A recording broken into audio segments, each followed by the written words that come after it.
تماشاوان برز لسر و مجاره زباله خوب دمیوانی خواه مامستا حواس سعدون هفرسکار نویزگاه پیوندین در و دیپلماتیک ده انیا آشتی و آزادی ده مامستا حواس دم باش سپاس جبو بشتربونته ارمان جا دوباره رخصتن کرنا اپوزیسیون سوریه چیه چما دوی دمیده جارا کدن اف پروژه سری هلدایه بله دنباش گمانم بده هناکی او راپورتی هاتمون نویساندن سر هفدیت حجاب قطریاره چه هفدیت ناوی داویه وزیر در و ترکیه را هناکی باوریم ده مبالغات تیت هیا یعنی مثلا اپوزیسیون گشتی ده ام حمود زن يعني رياض حجاب وك يكش اندام ائتلافيا بالناوي كسنج ريجيم جداب بون الدسبيقة شورشا سوري دا وبوست رياض حجاب پۆستێ هەری بلند کەسێنش ڕێژیمێ ڤەقەتای بوون وەک سەرۆکێ ئەنجومانە ویزارەتێ گشتی ریاد حجاب بێگومان وەک پۆستێکلیک ناودەولەتی یعنی گۆر پۆستی وی پێر تێکردن و ji ber wê yekê jî sedemên hevdîtinê em hemû zan têkilîn baş navêna Tirkiye û navêna Qetariya de her çonek Tirkiye hevdîtin bi Riyad Hicab re dibê. Proja Riyad Hicab a kevin ew bû çawanê Rojhilatê Furatê û Rojavayê Furatê girêdanek bi hev re hebe çawanê bikarê xelkê wa devera vegerin wa devera de cîcî bibin yek proje li hundirê wê de hebe û ew proje demekî yani demekî ji berî belkî zêdeyî salekî de ew proje dixwest Riyad Hicab hinekî kar li ber de bikê lê ew proje heta radeyekî em hemû dizanin girêdayên hinek hevkirinên navdewletî çi Amerîkî Rûsî alîkî alîkî dî Amerîkî Tirkî alîkî dî Rûsî Tirkî yani gelek wek dibêje li hevkirinên navdewletî ji wê projê re divê heta ew proje herî serî dawiyê de bibe fişarek ser rejîmê li ber mesela pêşveçûna çareserkirina siyasî ji ber em hemû dizanin rejîm heta niha hewildanên wê û baweriyê wê mesela çareserkirina siyasî nayê dibînê ew dikarê bi rengekî leşkerî dest danê biriya bi alîkariya hevalbendê xwe li ser hemû xaka Sûrî û dibînê vê ew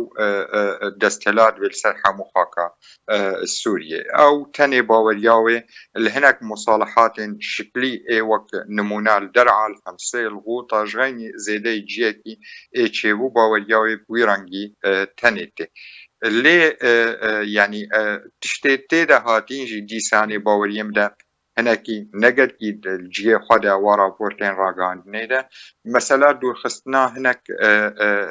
hêzên yan beşên opozîsyonê ê hatine navkirin gor biryara 22 pêncî û çar.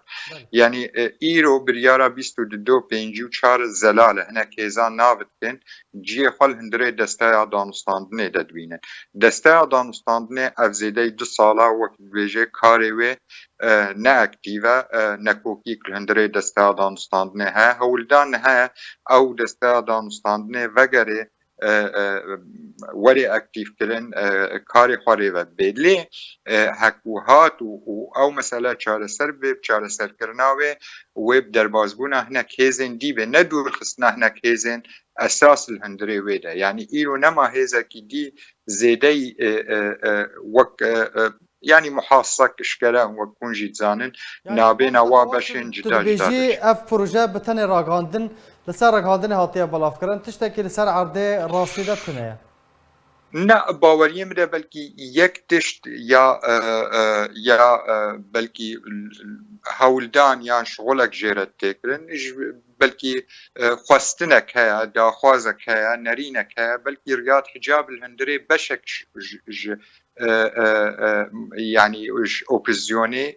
ew jî wek endamek ji endamê îtilafê wek postekî ciyekî li hundirê îtilafê re bigire û dawiyê biriya îtilafê imkaniya derbasbûna wî wek nûnerê îtilafê wek ji berê desteya danûstandinê û postekî li wê de de bigire. Lê wek agahiyê rexme hene ji berî niha Riyad Hicab li hundirê îtilafê de xwest wek berbijêrê serokatiya îtilafê bê او مثلا او داخواز نهات قبول کردن نابینا هنک کرد لێ ئیرۆ ئەم هەموو ژان ڕەوش هەنێکی هاتیە گۆرتن هەنێکی ڕۆلێک هەنێک وڵات زێدەتر بوونە گەلۆ پێشەڕۆژێوەیە مەسەلە جیجی ببێ یان جیجی نابێ ئەو مینێش وەختە باش مامۆستا حەواس سەدەم چنە کۆ ئۆپۆزیسیۆنە سووریە بە هەموو پێکاتین خوا حتا ڕۆژەوە کە ئێرۆ پشتی زیاتری 10 ساڵان نەکاری بوون خوا وەکو بەدیلێکی باش ji rejima Sûriyê re bidin xuyakirin bidin naskirin. باوریه مده گریدانه ده آلیا و آلیک مثلا نافخوایی و بشن اپوزیون سرکتی حتی انها نکارین نرینک نشتیمانی سوری زلال وکی تیکلیه بسر اساس برجواندیه تمامی ملت سوری بده برجاوه خواه بده پیش و سر بنگاهاوی کار بکه او یک صدمین سرکه هر واقع خواره خستن بکه گوریوی پروژه سیاسی خواره خستن بکه او یک صدمه لی صدمین دیجی یعنی یه نه آری کار و حتی اف پروژه جی ببه و کار ببه و بیره خستن جی مثلا هیزن برجواندین هیزن ناف دولتی ایرو سر خاکا سوری هنه یعنی هر هیزکی خواستیه بشکش اپوزیونی بشخوره کار بینش برجواندی خو و اجندات خو سوریا پیشاروجه ده جی بکی او جی بوه صدم الگلک جیاده یعنی اپوزیون تنی مایل برانبری رژیمه که حوالبندی و همو امکانات خو آریکاری پیره کرنه جبرویه که گمان آمده یعنی کسی پاسپور سر عرده نکارینه دەڤەرێن ئەمبێژن ڕێجیم لێ هەنە وا دەڤەرە برانگێکی جدی یان برێڤەبریک براستی سەر بنگەهەک دیموکراسی سەر بنگەهەک نیشتیمانی سووری وا دەڤەرە رێڤە بنج بەر گروپێن دەستهلات لە هەندرێ وا دەڤەرادە ئەو گروپ